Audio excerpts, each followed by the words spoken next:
Okay, welcome to the 59th episode of an Evolving Man podcast. Today, I'm delighted to be speaking to Joss Goulden. Joss attended boarding school in the UK for 10 years from the age of 8. Since then, she has dedicated most of her adult life to learning more about attachment, trauma, and healing, initially for herself and then to support others. She has a BSc in psychology and postgraduate qualifications in human communication science and counselling. She became a parent in 2003 and now works as a parenting coach and an Aware Parenting Instructor. She is also the host of the Aware Parenting Stories podcast and co-host of the Aware Parenting and Natural Learning podcast, together with Marion Rose Ph.D. Welcome, Joss. Thank you so much, Piers. It's such a pleasure to be on your podcast. And as I said to you before we started recording, it's been a really powerful process listening to many of the beautiful interviews that you've done with other guests, and I'm so grateful for your work in this area. Thank you, Joss. And I was saying before, it's always good to hear feedback, so thank you for sharing. So how I like to begin the podcast is I'd love you to share some of your journey. How did you get into the work you now do? Okay, thank you. So I was at boarding school for 10 years, as you said. And when I left boarding school, I became quite aware of wanting to understand myself better, to explore how we work as humans, why I was the way I was, and so on. And I started doing some studies, reading lots of books about psychology and self-development books and those sorts of things. And as part of that process, I read a book called The Continuum Concept, written by Jean Liedloff, which is based on her time staying in the Amazon in Venezuela with the Yaquana people. And this book that she wrote really beautifully describes how we were evolved to live as humans in connection with each other and with our land, and how children can be supported to thrive, and so that their emotional and physical well-being is really supported and taken care of. And after that, I just read lots and lots of books about attachment and about all of those sorts of things. And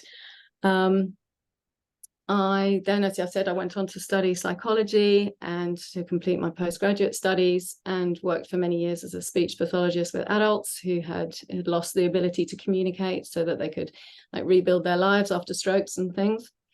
And in 2003, I became a parent myself, and I reread The Continuum Concept again, as I'd intended to do. And shortly after that, I discovered Aware Parenting, which was a second really profound moment in my life. And I had quite a lot of counselling and therapy as part of my training and in my life generally. And Aware Parenting really provided me for the first time with a really clear path for not only supporting my children to thrive, but also to heal my own accumulated trauma and stress from school. And so I started to really unpack my boarding school experience in much more detail than I had done up till that point. And of course, that's an ongoing process, as you know well, and as your listeners know well too. Yeah. Which is also really painful at times. And I also want to say that I understand why my parents made the choices that they made, and I love them very deeply. And that at the time when I was sent away to school, nothing was known really about attachment or about trauma or about what children really needed. And so my father was in the Foreign Office, so he traveled around a lot. And sending my brother and I to boarding school was a way for them to ensure that we had a good, stable education. And that most parents who send their children to boarding schools are well motivated by wanting the best for their children, wanting good education for their children and that kind of thing. So now, of course, lots more is known about attachment and about trauma and about the impact of so we can have a different perspective. And thanks to a lot of the work that you share from writers like Joy Chevron and Nick Duffel and Aletha Salter, who is the founder of Aware Parenting, we have a lot more clarity now about trauma and the impact of trauma on children and the impact of boarding school in terms of trauma on children. So I've been really passionate about sharing this work for the last 16 years and supporting parents. And one of my goals and visions is to help share information more widely so that it does become increasingly well understood that boarding school is traumatic and dangerous for the well-being of most children. So that is part of the work that I'm doing, as well as supporting parents to raise their children with more consciousness and more awareness and more meeting more of their needs. Thank you. What fascinating work. Yeah, it's interesting. You just said that boarding school is traumatic and dangerous for most children. And I was reading Gabor Mate this morning, and him talking of those 3 levels of trauma. You've got shock trauma that most of us know, 9/11, something big happened. But then he talks about developmental trauma. And then I think the other one was attachment trauma. And I was reflecting, well, for me, boarding school is the second one and the third one. Yeah, and possibly the first too. Exactly. For me, it was the first as well.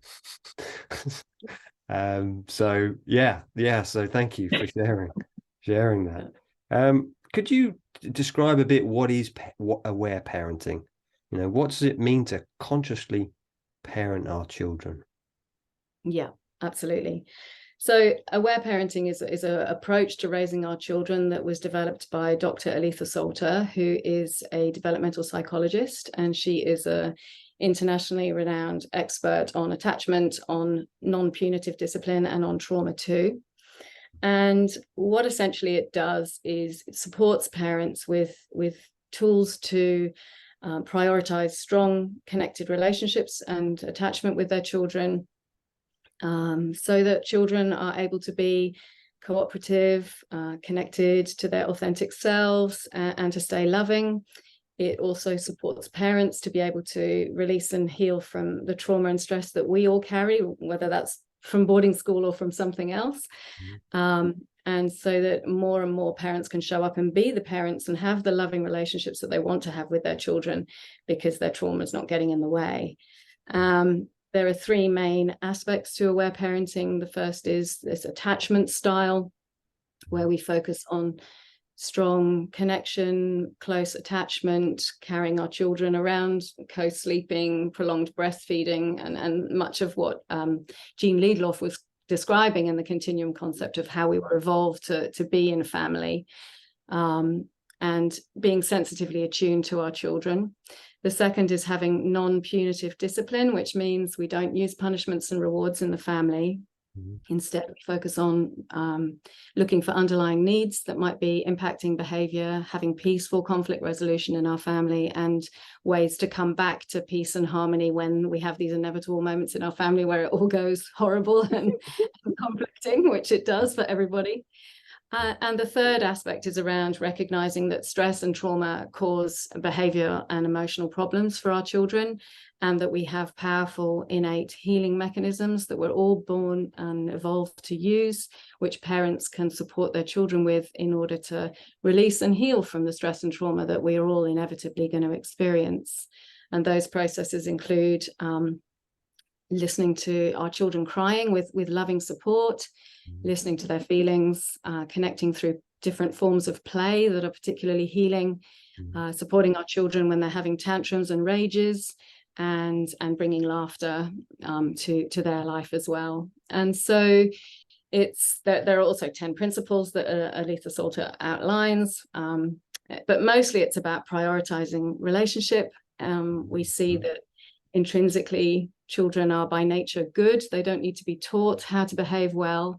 And if children are behaving in ways that we're finding challenging as parents, it's an invitation to look beneath that behavior, to look underneath and see why our children are behaving like that. And essentially there are 3 reasons why our children behave in ways that we don't enjoy. The first is, what they're thinking or what information they have, what they're understanding about what's going on around them. So perhaps they might be running out towards the road, even though we're asking them not to, because they don't necessarily understand that the road is safe, that kind of thing. The second is that they might have unmet needs that are affecting their ability to behave in the way that is their nature. And the third is that they've got unexpressed accumulated stress and trauma and feelings that are causing them to go into these sort of trauma responses that I know we're going to talk about in a moment. And of course, the same three things affect our parents' behavior too, our behavior as parents, rather. So it's a parallel journey with aware parenting between supporting our children and supporting ourselves. So, there's lots of safety, lots of connection, minimizing shame and blame, offering self-compassion to ourselves as parents, and also offering compassion to our children, supporting our children to feel heard and to feel understood, to know deep down inside that it's okay for them to be exactly who they are. They don't have to be anybody else in order to be loved and to be lovable. And it therefore supports our children to grow up with incredible resilience and to understand that when they have difficulties, they can reach out for support. They know how to express feelings when they have feelings. They don't have to suppress feelings like we did. Yeah. And we understand that we can't, as parents, protect our children from all stress and trauma, but we can minimize it, and we can support them to heal when they do experience those difficulties. And as I said, it's really compassionate to parents too, so that it's really about understanding that there's lots of tools in there, so that when we get things wrong as parents, in inverted commas, when we respond harshly to our children, or we respond from a place of our pain, which of course we all do, there's powerful ways to reconnect, to acknowledge the impact on our children, to reach out for more support for ourselves, and all of those lovely things to make parenting easier. And it just fosters beautiful, deep, connected relationships. And I can see a really big contrast between how I was raised and how my children are raised, and the impact on their relationship with me, in contrast to my relationship with my parents, who, as I said, I love dearly, but it's a very different quality to that relationship. So that's essential, in a nutshell. Yeah, it sounds great. Yeah, thank you.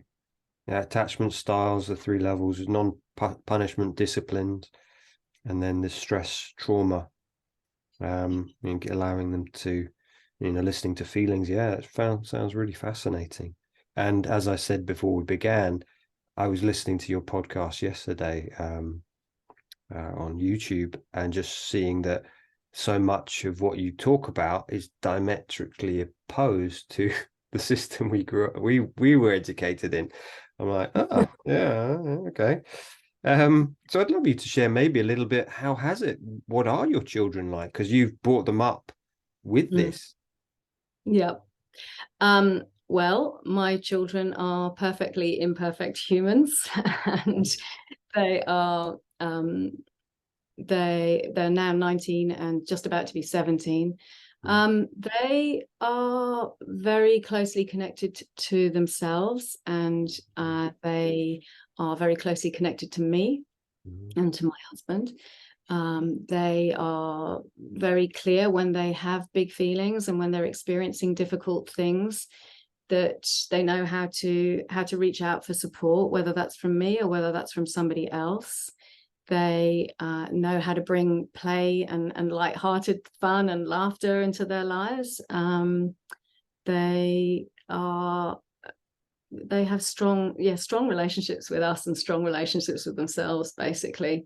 And as I said, the goal with Aware Parenting is not about raising perfect children. So of course there are times when they're really bloody difficult and when they behave in ways that I find really challenging, and there are times when they are, they're as imperfect as anybody else, but they are essentially very connected to themselves. They trust themselves, they listen to their inner voice, they understand about how important it is to meet their needs. They offer compassion and support to themselves, to others, to me. So yeah, even though there are times when it's been really difficult to parent this way, particularly because of my trauma, I wouldn't do anything differently if I could have my time over again. And that's acknowledging that I've done a really imperfect job, and that's been good enough. So yeah. Thank you. Yeah, wow. The question I have is, did that you homeschool them so they were at home? Yeah. Your children. Right. Because I guess one question I imagine people would have is, how do you manage to homeschool them, say if you've got work or jobs? And because I guess I'd just be interested. It's a juggle. Mm. But fortunately for us, my partner and I, we always worked part-time. Well, from when we moved to live in Australia, which was 20 odd years ago, we worked part-time. So we would take care of the children both. One of us would be at work and one of us would be taking care of the children from when they were really young. So it was easy to continue that as they got to school age. And we've set up homeschool communities and relationships with other families who are also homeschooling, to share care, to swap, and to take care of each other's children. We've set up learning groups and hubs together with other families, where some of the parents would be there to support the children, and other parents would get to go off and work. I have organized my work time around my children's timetables. So, for example, I might have clients in Europe or in America, and so I would do them first thing in the morning when my children are fast asleep, because they're teenagers, they don't wake up till 11 o'clock in the morning, or at night, or when they're busy, or when they're at work, or so it is hard, but it's really possible. So it's really about, often, I was having this conversation in my podcast recently, it's often about, instead of juggling all the balls at once, it's about choosing in any moment which balls you can put down temporarily, so you're juggling less, and finding ways to make it work. But it's been tough at times. Thank you. I really love the idea of community, supporting each other. It's crucial. As you were mentioning about Jean Leloff, that importance of connecting with the land, but connecting with each other. And I see in society that often we've become very insulated and isolated. And that's not how we evolved to be. I mean, for 200,000 years, human beings lived in communities where the work of parenting and the work of life was shared, where there were lots of people around all the time to support all the work that needed to be done, and to have lots of adults and lots of other children around to be supporting childhood. And now in our nuclear families, it's incredibly stressful and difficult for parents. It's really, really hard. And it's not ideal at all for families to be raising their children in these ways. It makes life so much harder. I trained as a forest school teacher probably about 5 or 6 years ago, and I was really into John Young's work and the 8 Shields model. Not familiar. Right. If you get a chance to read, I think his book, this is fascinating. Coyote's Guide. It's games, tracking. There's quite a lot of talks of his online. And he talks about the sand bush people, and he says when he goes to visit them, it's like the child has 30 people he knows he can go and tell, or she can go and tell their story to listen to. And I just think, wow, that's very, very beautiful. So how powerful contrast with our experience at school, where there was nobody. Usually there was no safe adult to go and talk to. So what a contrast. Exactly. So I guess the next question I have is, what is the impact of trauma on children? Joss. Okay, so I'm going to refer to my notes here, because it's complicated and it's important that I really want to be clear about it. And trauma is now increasingly well understood, and of course it wasn't understood back in the 70s, but Dr. Salter has written a book that was published last year called Healing Your Traumatized Child, and in that book she talks at length about trauma and about what trauma is and how it impacts us. And essentially what she defines trauma as is anything that causes physical or emotional pain or threatens a child's well-being.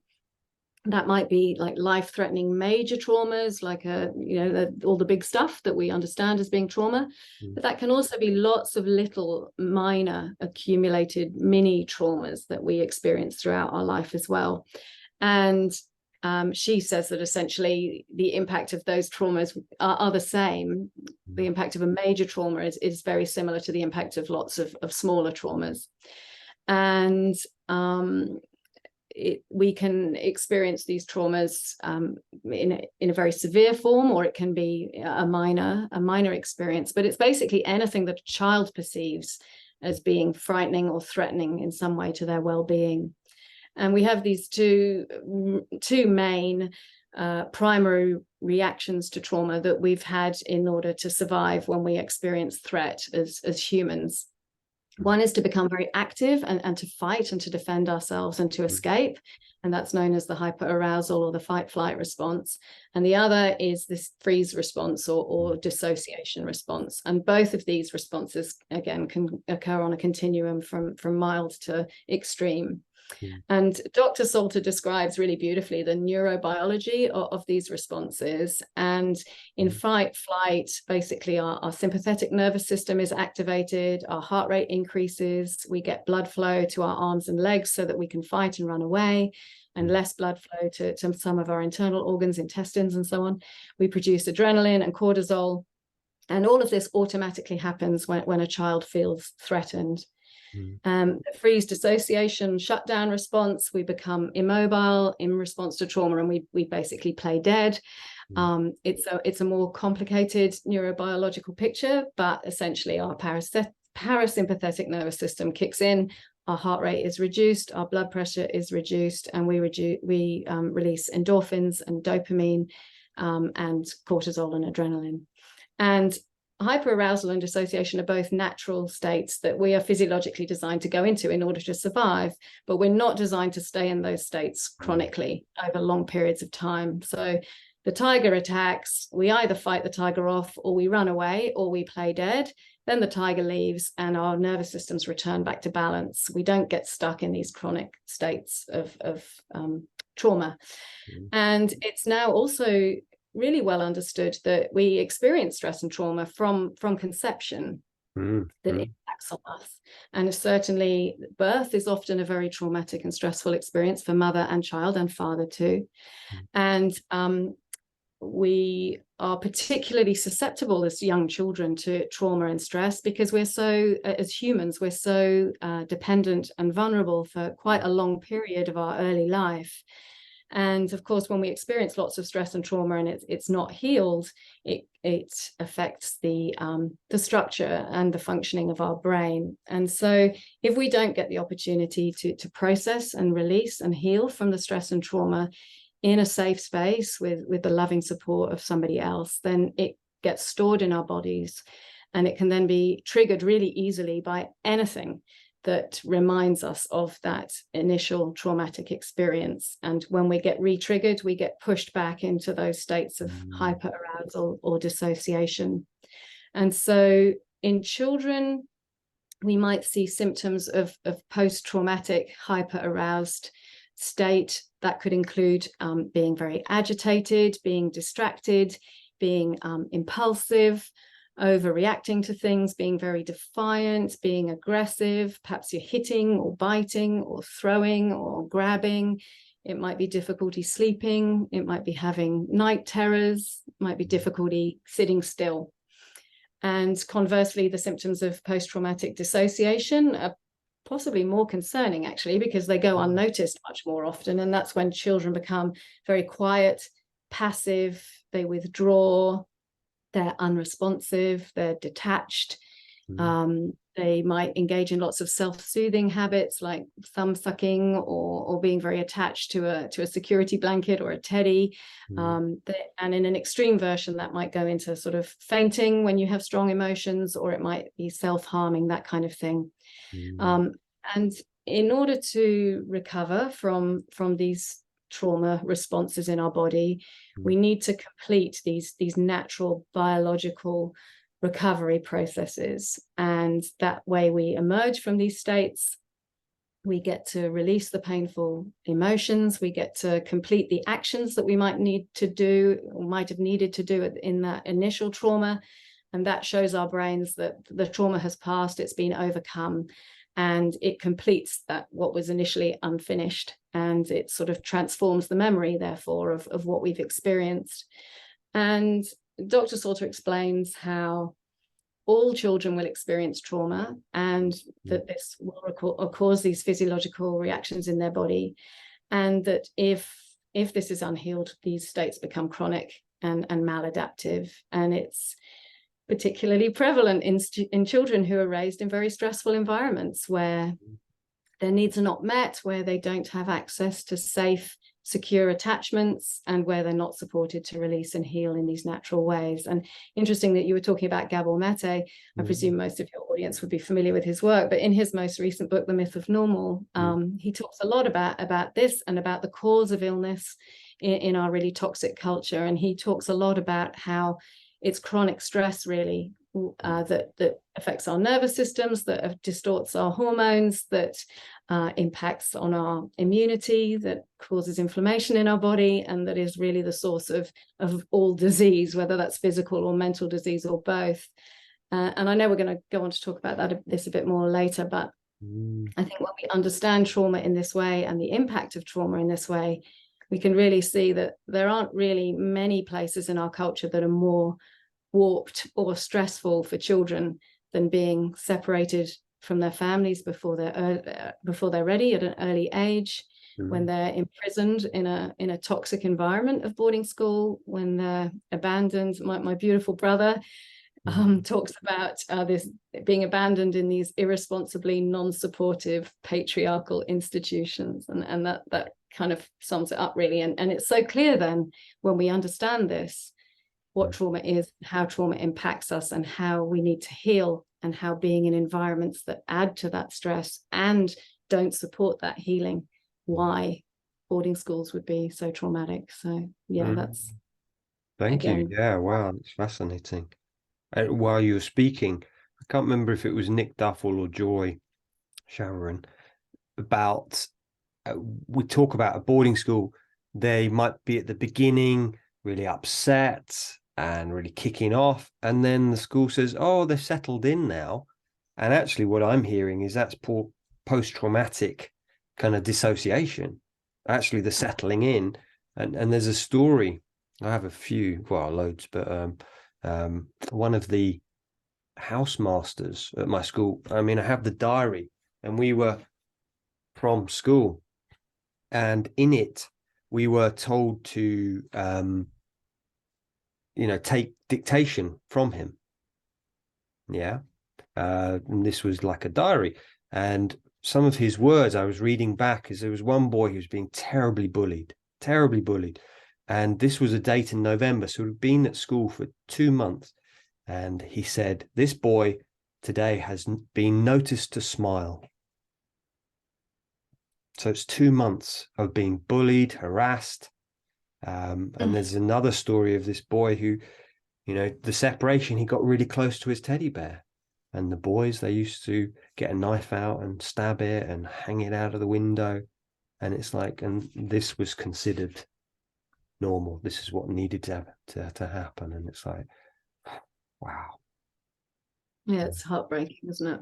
Yeah, so heartbreaking.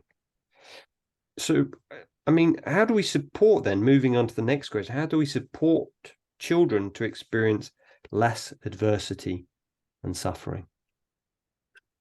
Yeah, I mean, this is such a beautiful and important question, because this is sort of what the future of mankind and the planet kind of depends on, really. And essentially, it's quite simple, really. What we're trying to do is to reduce our children's exposure to stress and support their healing when they do inevitably experience stress. And so that's basically it, really. So we are understanding that we obviously want to reduce the stress that our children experience, and that means, keeping them safe and keeping them close and keeping them attached to us, and at the same time recognizing that it's okay for children to experience stress and trauma as well, provided they are supported to heal from it. And it doesn't mean, if our children experience stress and trauma, it doesn't mean that we failed as parents, but it's an invitation for us to move in and support them so that they can heal from it. So when we do support them in these ways, they release the stress, and that's it, it's gone. They're not burdened by it into adulthood. But what this basically looks like then is giving them emotional safety. They feel safe to express feelings, and that might be through us giving them lots of opportunities to be heard and to be unconditionally loved. But that also means not putting them in environments where they're being punished, because no child feels safe if they're on the receiving end of punishments. We offer them connection and unconditional love as much as we can, so that regardless of how they're behaving, we love them anyway. That doesn't mean that we accept all their behavior, but it means that we recognize that they're always deserving of love. And we bring this perspective that behavior is always trying to communicate something. So it's not that our children are naughty, and the behavior is so misunderstood in our culture. So often when our children are behaving in these ways that are post-traumatic stress behaviors, it's misinterpreted as them being naughty, or perhaps they're seen as having bad personality traits. And at the extreme of that, it's often diagnosed as them having a psychiatric condition. And of course, there are some children that do have psychiatric conditions, but often the behavior that leads to these diagnoses is actually a trauma response rather than a medical condition. And so the way our culture is, most parents are taught to treat children when they're behaving in these ways is with harshness and punishment and further disconnection, which of course is really the opposite, exactly the opposite of what children need. And that's what we received, of course, at boarding school too. And when instead you welcome the expression of feelings and you offer your children compassion and empathy and non-judgmental listening, and we're not trying to fix or advise or criticize, we're just listening to what they have to say. And then after that, we can have conversations about behavior and about, what happened. But in the moment, we're just listening. And it's really this recognition that all children, including babies, have this longing to be heard and to be understood and to be acknowledged. And so, again, it comes back to this understanding that children are born with the ability to recover. They know how to recover. And if they're not supported in these ways, then trauma sits in the body, and that's what causes depression and anxiety and addiction and low self-esteem and all of those other mental and physical conditions that so many children are facing these days in our culture.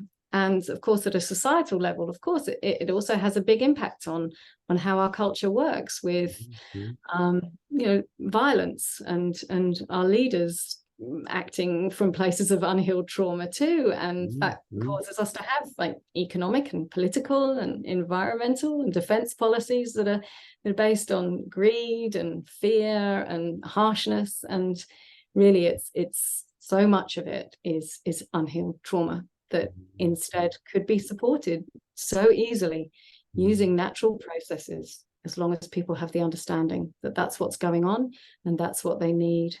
So I think it's really helpful for parents to have this information, because we realize how incredibly powerful we are as parents to be able to minimize the suffering of our children and support their healing, and what a powerful impact that has at both the individual and the family, but also at a societal level. And we can see how, again, parenting in our nuclear families is not helpful. Not helpful for parents, it's not helpful for children.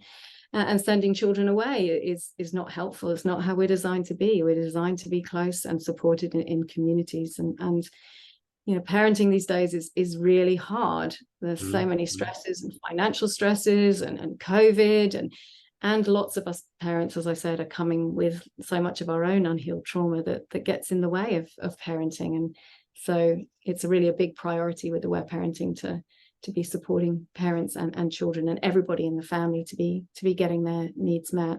And when we are parents ourselves and we see our children at the age that we were when we were sent off to boarding school, it can be a really powerful moment for us about how blindingly obvious it is that our children at that age are not equipped to cope. It's not right. It's so obviously wrong to be abandoning them in this environment which is free of love. So I think those are really the most important ingredients for children's well-being.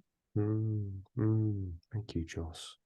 So important, to have that reduce exposure to stress, and then supporting them.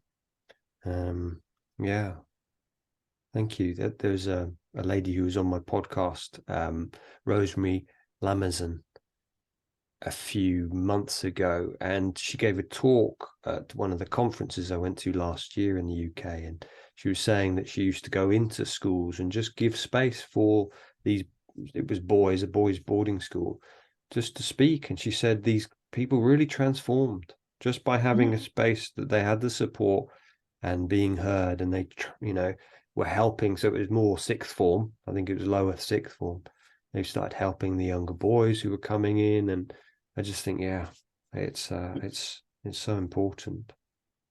Yeah, I heard a quote the other day. I'm afraid I can't remember who it was from, but it said that being heard is so similar to being loved that for most people, the two are indistinguishable. Wow. I thought that was pretty powerful. Yeah, interesting. Being heard is the same as being loved. I love that. It reminds me of most of us as boarding school. I don't know if you had that, but I went to the housemaster age 11 and said I'm homesick, and he says, "Oh, you'll get over it." It's like, oh, what happens now? And then you go back a few weeks later, I'm still homesick. Oh well, you'll get over it. Rather than being heard and going, oh, sounds like you're upset. Yeah. I'm just holding the space for us. Yeah, and even if nothing changes, even if the actual environment doesn't change at all, you're still at boarding school. But if somebody in that situation had said to you, yes, of course you feel homesick, of course you miss your parents, of course it's difficult, I'm here and I'm listening, tell me more, that would have transformed that experience without anything in the experience itself changing. Yeah, exactly. Yeah. So I'd love you to speak a little bit about your boarding school experiences, and how was it for you, and how has it impacted the work you now do, Joss? Yeah. Well, it was big. It was big in one word. But I went to two co-ed schools. I started at the age of 8. My first school was really challenging because I was so young. My brother had gone to the school a couple of years before me, but it didn't really help to have him there because, of course, he was surviving the best he could in school too. And so it didn't help to have him there, really.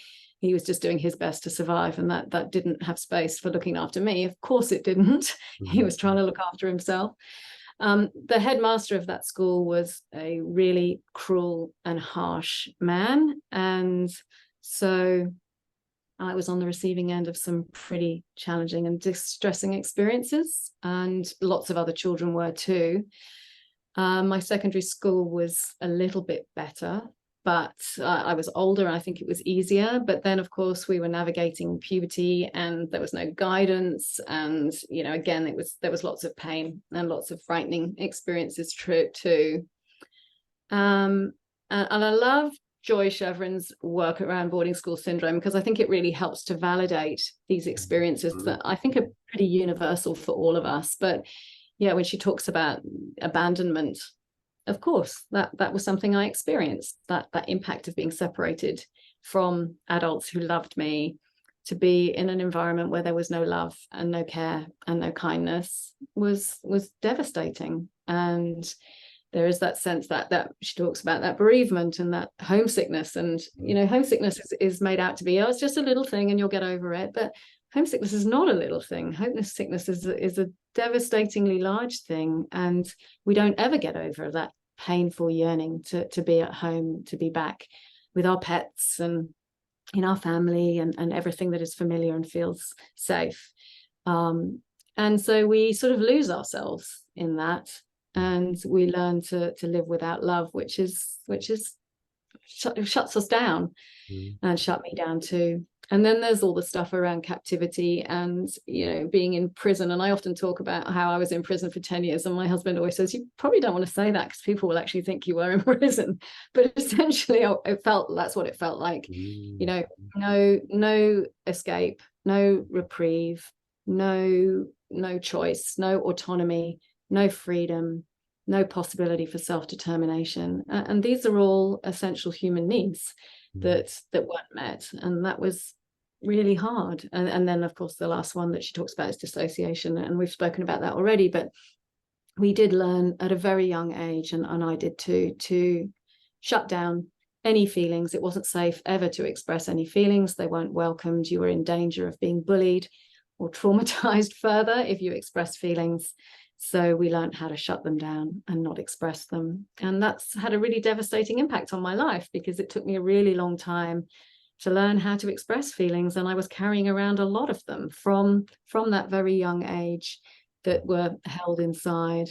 And there are lots of other small ways that it impacted on me, you know, having, I feel like I can see now with what I know about trauma that I basically lived in this permanent state of fear and anxiety and hypervigilance and feeling overwhelmed. And I for many years was very easily re-triggered back into that. It didn't take much going on in my present time to trigger me back into those feelings of overwhelm and being in danger. And it really felt like, you know, my life was in danger, and it didn't take much for that. And then, of course, witnessing and being on the receiving end of physical violence, sexual harassment, sexual exploitation, sexual abuse, all of that was just tolerated, you know. And if you pushed back against any of that, or if you tried to push back against any of that, you were punished. And so you were stuck, really. I was stuck with no power to change things or to challenge that. And you're just, you know, forced to stay there and endure it. And that was pretty tricky. And I noticed that came up, actually, as I was saying to you earlier, in preparation for the podcast, about speaking out and about sharing my story, and how my inner child came up a lot, of feeling like, oh, is it really safe to be doing this? Are you sure it's a good idea to speak up in this way? And just being in an environment where there's no one to turn to when you're experiencing stress, when things are really tough. There's nowhere to go. And if there is anywhere to go, they don't listen to you anyway. And so, you know, there was lots of cruel and vicious bullying that was perpetrated on many of us from the headmaster. And he used to do, I mean, I won't go into details, but, you know, he used to do things like, when you got in trouble, you had to go and stand outside the headmaster's study. And I used to, my naughtiness used to come up, naughtiness in inverted commas, used to come up at night, because that's when I felt most fearful. And so I would start mucking about in the dormitory as a way of, you know, handling the stress that I was feeling. And then I would get caught, and then I would be sent to stand outside the headmaster's study. And so he would leave you outside the study in the dark, in the corridor. And of course, it was an old building in the UK, and we all thought it was haunted and all that stuff. And then at some stage, you knew that the headmaster was going to walk past you and go into his study and close the door, and he would wait in there for what felt like hours. You're like age 8 or 9, standing outside, and then you know you're going to be called in, and you know you're going to be, you know, humiliated, and he's going to talk about how disappointed in you he is, and how naughty it is, and how unacceptable it is, and all this stuff. And then you were sent back to bed. And, you know, that's just a small example, but there were just so many times like that, which are just, it's just horrendous for children to experience those sorts of things. And really, you never had the space, even if there was somebody there to go and talk to, which there wasn't, there wouldn't have been time to go and talk to anyone anyway, because we were so busily, constantly scheduled, and our lives were so full. So, you know, it's quite common, you know, in aware parenting, we talk about control patterns, which are ways that patterns of behavior that we use to unconsciously but deliberately suppress feelings. And, you know, one of mine was around being busy all the time, because that way I didn't ever have to feel anything. And I can see that came from that school environment of being busy all the time. And just that sense of not really belonging anywhere, because you didn't belong at school. It didn't feel like home. But then you went home in the holidays, you didn't really belong at home either.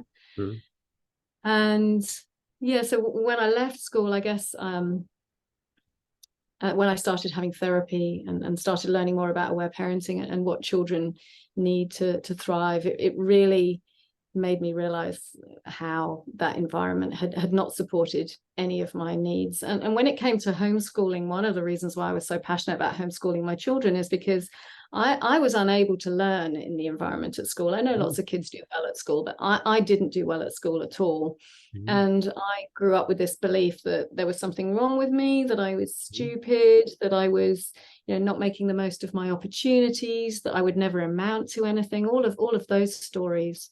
And yet now I can see that I was unable to learn because none of my needs that support learning were being met, which, all the obvious ones, safety and connection and choice and freedom to explore a few things and all of those sorts of things. None of that was being met. And so it made me so aware that when we do support our children in these ways to explore what they're interested in and to have freedom to come to things in their own time, in their own way, to use their own learning styles to explore what they're interested in and all the different forms of intelligence and all the different ways of learning.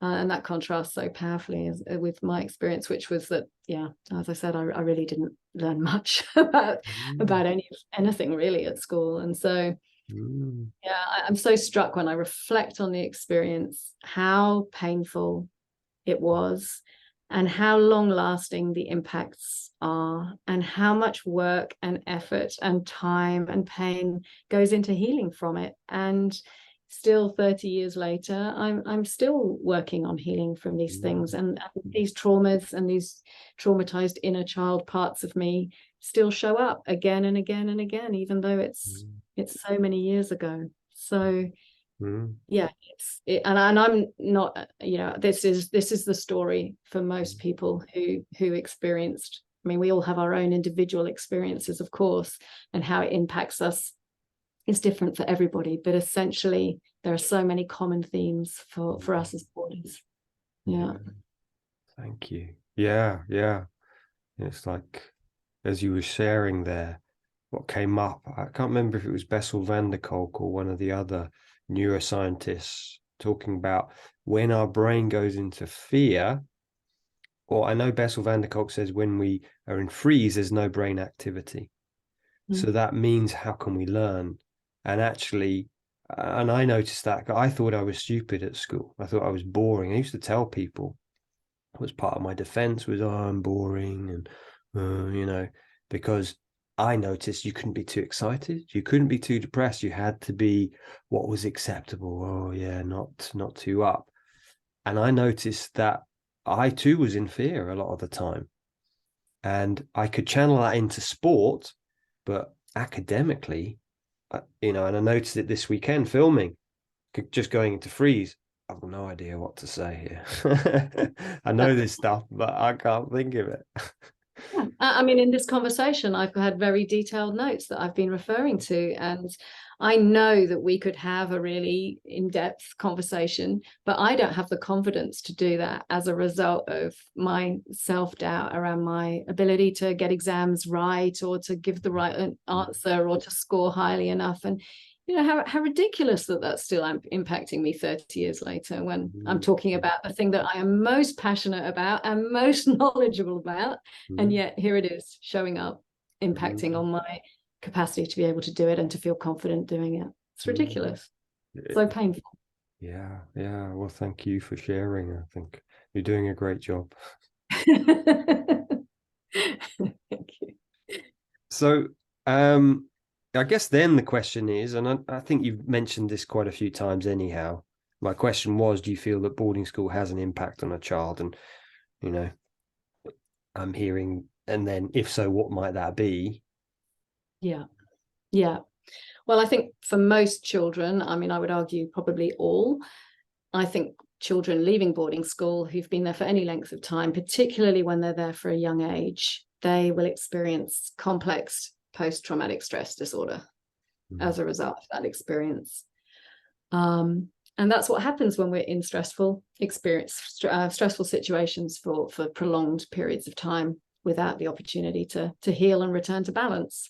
And so, most boarding school children are living in a chronically stressful environment where they're disconnected from their parents, and where they, as I've said, where they're with adults, many of whom are dysfunctional and emotionally disconnected and traumatized themselves. Most are which is why exporters. which is why they're then perpetrating further trauma onto others. And it's a life of harshness and terrifying punishments. The boys at our school were beaten. The girls at school were psychologically traumatized.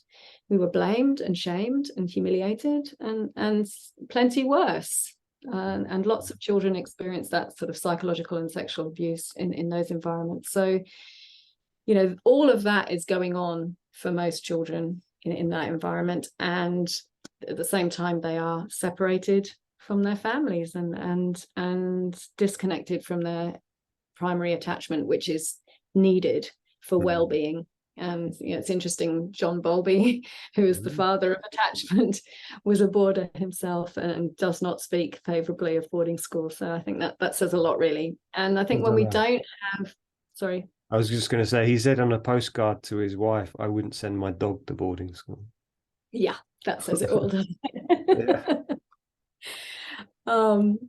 So without that sort of reassurance in our lives, we sort of get stuck in survival mode, basically, and left alone to cope. And I think as a result of that, children lose connection to themselves. They get focused on survival. They get stuck in either hyperarousal or dissociation, or both.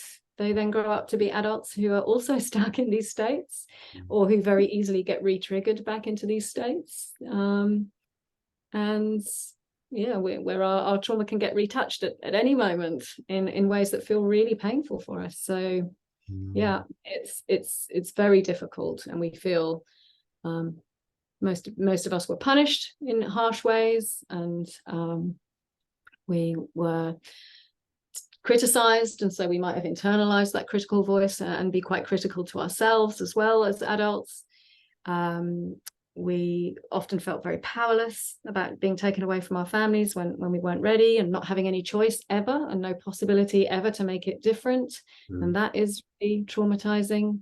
There's all the stuff around bullying, which is really obvious, self-explanatory, really doesn't need much talking about, but that's a really significant trauma for lots of children. And of course there is this voice about how lots of us were told, it's character building, and you're so privileged and lucky, and it didn't do me any harm. And of course that's just further invalidation to add insult to injury, really. And yes, that repression and dissociation, I think, is so hard for so many of us, because then as adults there's so much healing work to be done, and it's so hard to do it because we have these powerful systems in place to repress feelings at all costs. And so undoing all that is really hard. I think lots of people leave with toxic shame, feelings of unworthiness, feelings of unlovableness, feelings of that our value and worth depends on achieving highly, and if we're not achieving highly, we're not deserving of love, and self-doubt, lots of difficulties around being in groups and speaking up, as we've said already. Lots of issues around friendship and navigating that stuff around friendship with no guidance to help, no adult guidance to help with that. So lots of people have lots of issues around friendship, perhaps lots of competition, comparison, and jealousy towards other adults, and comparing ourselves unfavorably to others. That's all a result of that trauma too. Definitely relate to that. Yeah, the friendship. It's been one of, I've developed them over the last 5 or 10 years, but before that I always kept people at a distance. And I see that, I didn't learn, because friendship meant danger. It was like, you might share my story with the rest of the dormitory, and then that would be humiliation. So it was like, you didn't share your feelings. It was like a currency. You tell a secret, right? Then that person you told it to has a currency, and they have something over you. So, but actually a real relationship, you share. And in actually intimate relationship, you've got to be vulnerable.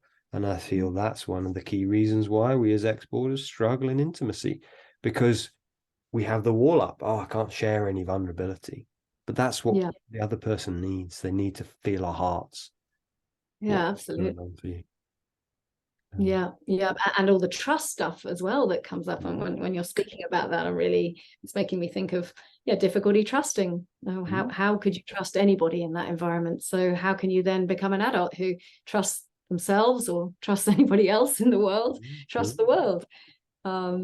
Yeah, yeah, and I think another thing that's really important around this as well is the excruciating boredom that we had to endure. And that's not just in terms of lessons and all the dull crap that we had to learn with no choice, but also just all of those hours of time at school with, there was no play. I mean, that's another thing in Aware Parenting. It really recognizes the value and importance of play for connection, for learning, and that's the language of children. But we had no toys. We had no time to play. There was none of that. And so really you can see how, like, if we look at our basic human needs, I presume you're familiar with the work of Marshall Rosenberg and the Center for Nonviolent Communication, but he has a beautiful needs inventory, and I was looking at it recently in relation to something else, and I looked through that needs list, and really, apart from those sort of basic essential human needs for shelter and water and food and air, there were none on that list that were met in that boarding school environment. No safety, no warmth, no privacy, no love, no support, no validation, no freedom, and the list just goes on and on and on, really. So yeah, and you're facing it all on your own. So and I want to say too, one other thing as well about the exams and the stress of exams. So all the other challenges that we face at school, but I think for me it was a really big thing around exams and the stress of preparing for exams, and would you do well, and then being scored and compared and judged, and your value quantified by somebody, even if it's in a subject that you're not remotely interested in, and that was really difficult too. And I could see that when my children have had stressful experiences, to have been able to go through that with loving support from a caring adult, it's just a completely different experience to facing it alone, where your only support was coming from your peers who were also traumatized as well. So how does that work?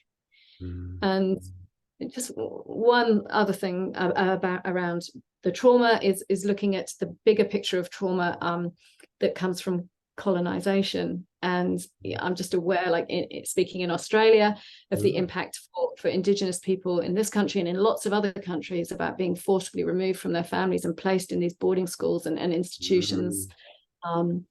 And that was true here, that was true in America, that was true in Canada, it was true in the Philippines, it's true in so many places, and the impact that has had on Indigenous people all over the world, and continues to have, actually, because so often still children around the world are being led to believe that their passport out of poverty is through education. And there's a really interesting film by Carol Black called Schooling the World. So if anyone is interested in learning more about that, that's a really interesting part of it too. But we can just see that it's very challenging in lots of ways. And of course, the other thing that's true is that there are some children for whom home life is so traumatic that being out of home life is better. So, I'm not saying that it's always terrible for every child, but in lots of ways it is for many. Yeah, thank you. Yeah, it's kind of, some people say, oh, well, if your time as a child is really difficult. Like, I didn't get on with my father. I literally physically used to fight with him. And so I chose to go to boarding school. But then what I found when I got there, I internalized him inside me. And therefore, I never got away from him. He was inside me. And he, that was the way to protect. People stayed away from me because I was a scary guy. And it was a feral place, my boarding school. I've heard that word 3 times in the last few months from different people who went to the school with me. And I know from how many teachers are in prison now, it was a feral place. And yet Yeah. I left this kind of unsafe environment at home to go to an unsafe environment, but I internalized him so much so that in my 20s, when I started to challenge the wall, that part of me started to physically beat me. So I was self-harming. I was using knives because that part was like, no, you can't let go. So I question, when people say it wasn't safe at home, that it was better to go to boarding school. I'm one who has experienced that, and I would say I'm not sure personally. Yeah. You know. That's interesting that you say that. My brother was telling me yesterday about some research, which I don't know the details of, but that's going on at the moment, that's looking at how when you have to remove children from an unsafe family, it's always better for them to be cared for in an extended family where that's possible than Mm-hmm. being put in an institution. Like the institution should always be the last possible option for a child. Yeah, thank you. I have heard that before. I've heard that in fostering, they say you should only take a child away from a family if they're actually in danger of death. Otherwise, they need to really stay with the family because of the the disruption. My sister is a foster carer, and she says the trauma that these children are carrying, especially during lockdown, was so intense. The amount, and she's in this network, amount of foster children who destroyed the homes because they'd lost that ability to go to school, that regularity. They just destroyed place, spent thousands of pounds worth of damage in the homes.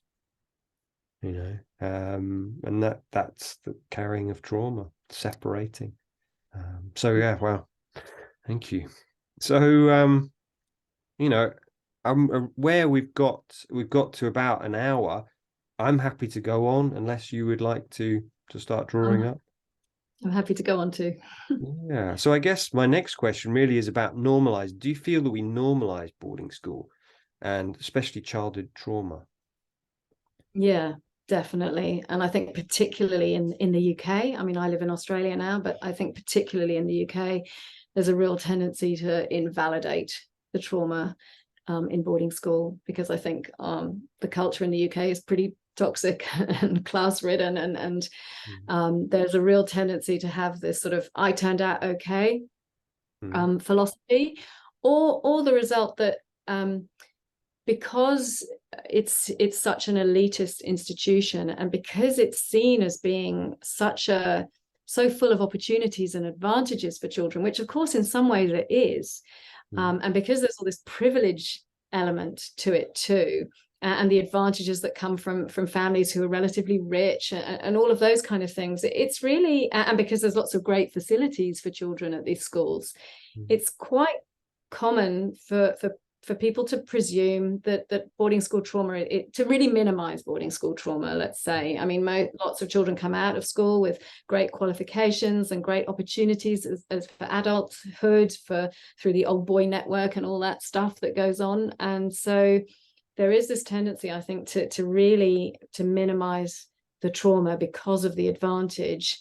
And yet, what I mean, we've discussed the impacts at an individual level already of the trauma, but at the family level, there are also huge impacts in terms of the relationships and connections within the family. And then again, at the societal level, I think there is a real misunderstanding about the impact of trauma on us and the wider culture. And interestingly, I can't remember who it was. One of your guests on your podcast was talking about this, and I think it's Simon Partridge, who's done this interesting research. But he was basically saying that 1% of children in the UK attend boarding schools. Mm. It's a tiny minority group, and yet close to 40% of Boris Johnson's cabinet, for example, are ex-boarders, and large numbers of leaders in business and in many industries in the UK are boarders too. And so there is this idea that it's a good thing, it's an advantage for people to have had these experiences, even if there are some minor costs associated with it. And of course, when we have people in power who are ex-boarders, it's much less likely that they're going to be putting in changes in policy that are actually going to positively impact people's lives. And it means that these people who are making decisions for the country are completely removed from the reality of most people's day-to-day life and what that involves. And what would be great, I think, is, and I know I've heard other people on your podcast talking about this too, is to remove the tax-free status of boarding schools, and then they wouldn't be able to survive, and that would be a good thing. And I think it's interesting. I wonder how many taxpayers in the UK realize how much of their tax money is subsidizing these institutions for the advantage of the minority. And it's a huge cost to them. So I think what I would love for us to be normalizing instead is the impact of the trauma that we received, and how challenging that was and still is for many of us, and how normal it is for us to be needing to reach out for support and to be receiving help from people, to be working through all this, and normalizing of the impact that is still there 30, 40, 50, 60 years later for many people. But I think that sort of that cultural thing around elitism and privilege kind of get in the way of really understanding the impact. Thank you. So I guess where we're kind of moving towards is, what is the positive way of working with children? We're seeing what doesn't work for you, for me, for so many thousands. What's the positive way? What can we do? Well, for me, I think basically not sending them to boarding school. And if you are sending your children to boarding school, removing them from boarding school as quickly as possible, and instead raising them in this conscious way with aware parenting, and where they are free to be themselves and to experience as little adversity and suffering as possible, really. And so that means like prioritizing our children's emotional and their developmental needs, and not just prioritizing their educational needs, which is really what boarding school does. And supporting our children to stay connected to their feelings, and how to get support and to express their feelings, to make sure that their needs are met for connection and safety and autonomy and choice and all of those kind of things, to give children lots of opportunity to play with each other and to play with their parents in ways that are deeply healing. Elisa Salter has this beautiful book called Attachment Play, where she identifies different forms of play that parents can engage in with their children to support emotional safety and to allow healing of stress and trauma through laughter and connection. And that might be, spending quality one-to-one time with your children regularly, or there are lots of different styles of play that are really helpful. And of course, as we said, none of that was available at boarding school. And recognizing that children work best and learn best when their learning is self-initiated. It's not being imposed on them. And they learn through like real life experiences and hands-on participation in life, not just sitting down at a desk memorizing pointless facts that they're not interested in anyway. Understanding that there's lots of different ways to learn, and all different ways of learning are equally valid. All different forms of intelligence are equally valid and valuable, not just that sort of academic learning that is prized above all else. Ensuring that children get like age-appropriate stimulation, and trusting them to learn at their own rate in their own way. And you're not praising or judging or punishing children. That robs them of their intrinsic motivation to learn and to behave in ways that we want, and to seek validation externally rather than to be connected to their intrinsic motivation. And I guess just to support children to find their own way, to be able to solve their own problems autonomously, but with our support, to be able to say no to children in ways that feel really loving, but that hold clear boundaries, and to communicate in a way that is respectful and loving, so that their lives are free of blame and shame and harshness and criticism, really, so that they grow up to be connected to themselves and to feel loving of themselves and to feel our unconditional love. And I think really crucial in that is taking care of ourselves as parents. It's so important to get support, to heal our stuff, to reach out for support regularly. So, in Aware Parenting, we have these practices where we reach out for support from other parents who are on the same journey, where we offer each other listening and spaces to express feelings and, healing and all of that kind of stuff. And lots of compassion, learning how to be compassionate with ourselves as well as offering that to our children. So, I think that's really, really important, and learning how to apologize when we make mistakes to our children and reconnect with them. And I've just learned so much through Dr. Salter's work, and also through Dr. Marion Rose, who I work with as well, that we can support our children in these ways, and we can understand that their behavior is communicating their needs, and we can listen to them. And really, if we do all this and offer this to our children grow up basically knowing that all of their feelings are welcome. I mean, just imagine growing up like that, knowing that all of your feelings are welcome, that however you show up in life, you're going to be loved, that your parents will play with you regularly and laugh with you, that your needs matter, and that your parents want to prioritize their attachment and their relationship with you, that that if you make a mistake, you're not going to be punished or shamed.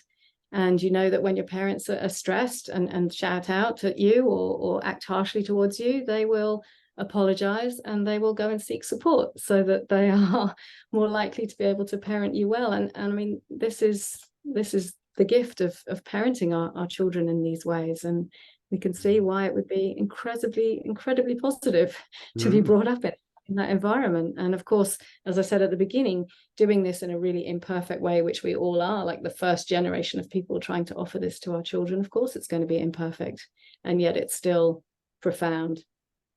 Thank you. It sounds really interesting, amazing.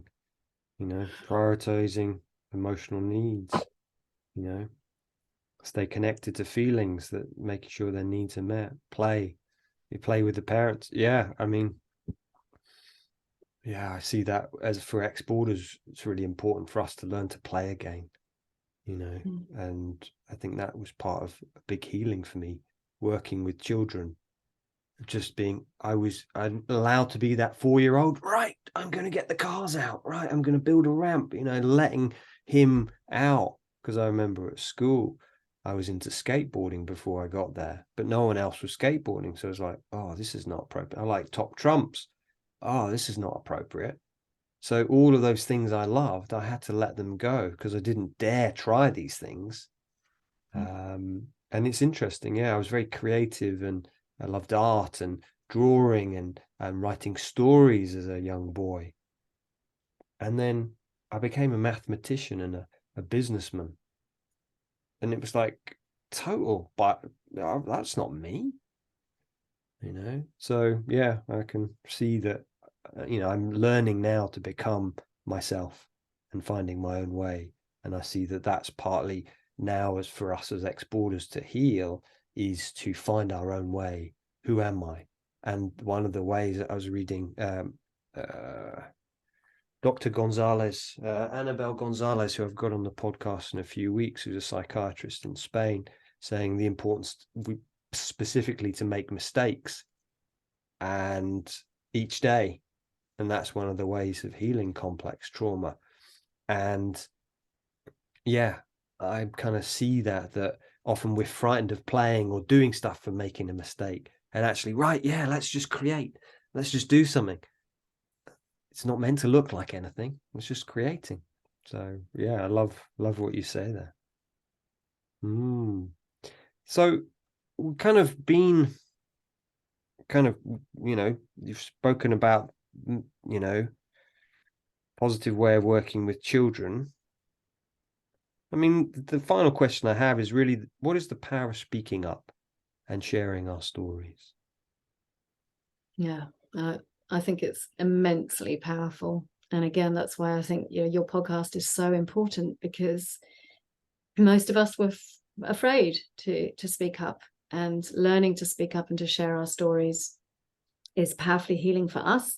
And it's also powerfully healing in terms of helping people to understand that the boarding schools are terrible places and that they're traumatizing for children. And it's not about privilege, it's about trauma. And if we want less and less children to be experiencing adversity and suffering, then we need to be taking children out of these institutions. And it's only through increasing awareness by people like you speaking up and inviting other people to share their stories about it that this gets understood.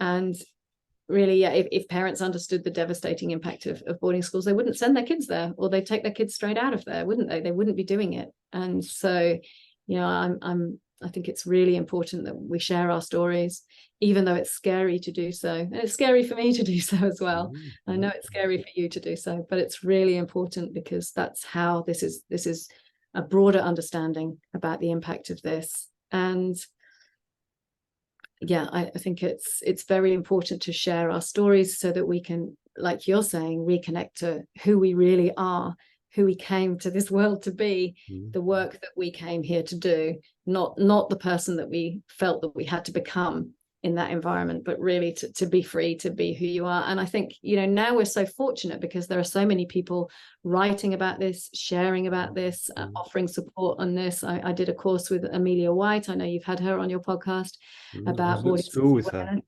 Yeah, that was a really powerful experience. And, you know, that there's so many opportunities now for us to get support so that we can come back to sharing our stories and to heal from the pain, and to also then through that process find more love and compassion for our parents, because that is also a really complex part of this picture for many of us. And this process allows us to be more compassionate and to understand that they, of course, were making what they thought was the best decision for us. And they were coming from a place of their own unhealed trauma, where their emotional needs hadn't been met as children either. If you think about our parents, they were raised in the post-war years. And imagine the collective cultural trauma of that time and the impact that that would have had on them. And so, you know, we can then we can hold our pain and our trauma and an understanding of how difficult this experience was with us, for us, in one hand, and at the same time we can hold compassion to our parents for making the decisions that they made, and navigate those two things, even though it's really hard to hold both of those at once. But it's through sharing and understanding the whole process and the impact of the whole process more clearly that we're able to do that. And I think it's really important. And I think what it really comes down to is compassion for ourselves and our experience, compassion for our parents, and compassion for ourselves about how this continues to impact on our lives. And I think, as I said, I'm really getting increasingly committed to doing what I can to make this more widely understood, so that boarding schools become a thing of the past. I just think there's just no place for boarding schools. I don't think there ever was, but there's no place for that now in our culture. And we don't want to be having leaders of our countries who are unhealed, traumatized boarders, ex-boarders either. That's no good. What we need is the leaders of tomorrow to be children who've been raised with compassion and love and connection to self, connection to land, connection to each other. And that's where we get big, positive, amazing change in the world. And so I think it all starts really with us sharing our stories. And then from that space, we can be part of creating together a big shift in our culture away from this sort of authoritarian, violent, harsh culture to one that is based on kindness and compassion and care. And I see it being as being a really powerful part of that. Thank you. I know I've not put this in as a question, but for me the question arises because I was obviously filming at the weekend. I was speaking to some ex-boarders, and there's often this idea in the boarding school world that boarding school before, say, 2000 was bad. Now it's good. What's your sense? Because they're saying now they have psychologists there, they have, the abuse from teachers. They now have DBSs, heaven forbid. It's like, which seems, now this is normalized. Oh, you have to have DBS if you're working with children. That didn't happen. That would just, yeah. So I'd love you. Do you feel, because that they've changed?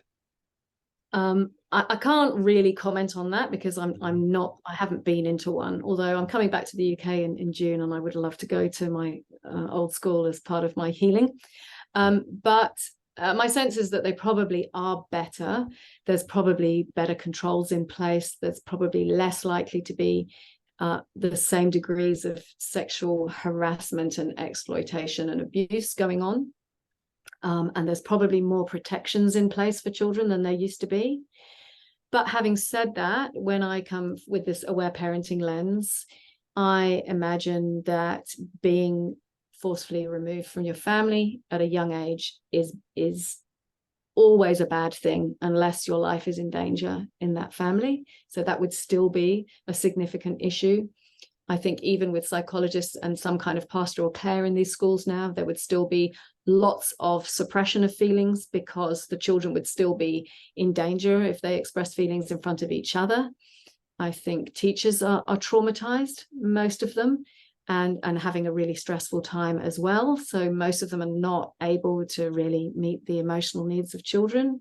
I think the pressure to conform and to do well is still debilitating for many children. I still think that there's very little understanding about learning, what learning is, different forms of intelligence, different forms of learning. I think academic learning is still prized highly, which is great if you're academic, but what happens if you're not? I think that there is still lots of punitive discipline, which is harsh, and then so again, even if you have a psychologist, you're still in an environment where there is no emotional safety. I think there's just not going to be enough opportunities to feel closely connected to somebody who loves you. You're still going to be raised in an institution without love. So how can that be a good thing for a child? So I would say no. Better, but still not good enough, and no place for it. Thank you. It's interesting. One of the things people have said, schools say, they can FaceTime or they can WhatsApp. And I'm thinking, do you remember during COVID when people were on their own and they were just FaceTiming, the mental health and how they really struggled, that it wasn't a substitute for actually being in a room with someone you loved. And my mother was totally isolated and she found it really, really difficult. And therefore, that's when people or schools say to me, they can FaceTime. And I say, look at the impact during lockdowns. It's not the same thing. They need touch, care, hugging, intimacy, being listened to, just being in the space. So and they're still subjected to bullying and harshness from teachers and from other students. So and a lot of these institutions are very traditional in the UK, and they pride themselves on their 500-year history or whatever. But that's a deeply indoctrinated culture of harshness. It's pretty hard to undo that in 10 years, I would say. Yeah. Thank you. And I don't really think that schools are a good thing, full stop. So I can't see myself ever being in a situation where I would think that boarding schools could be a good thing. So better, but still traumatizing, I would say. Thank you. So final question is, how do people learn more about your work or reach out to you? Thank you, Piers. And I just want to say I'm really grateful to your work, to Nick Duffell's work, to Joy Cheverin's work, Amelia I've mentioned, Aletha Salter, Dr. Salter, Marion Rose. These are all people that if people are interested in learning more about any of this, I would really recommend going in and following up on their work. If people want to learn more about aware parenting, Aletha Salter has written 6 books that are being translated into many, many languages. And if people want to connect with me, I offer sessions, one-to-one sessions with parents or working with both parents together. I offer courses. I have online communities and groups. I do workshops and stuff about aware parenting. And yeah, I have my website is awareparenting.com.au. I share on social media at Aware Parenting with Joss. I have my podcast that you mentioned already, Aware Parenting Stories, and the Aware Parenting and Natural Learning podcast that I co-host with Marion Rose. And yeah, I'm really happy to connect with anybody. They can, reach out to me in any of those ways. So thank you. Well, thank you so much for your work, and it's been a lovely conversation. So, thank you for having the courage to share some of your boarding school journey, Joss. Thank you so much, Piers. I've really enjoyed it. Okay, see you later.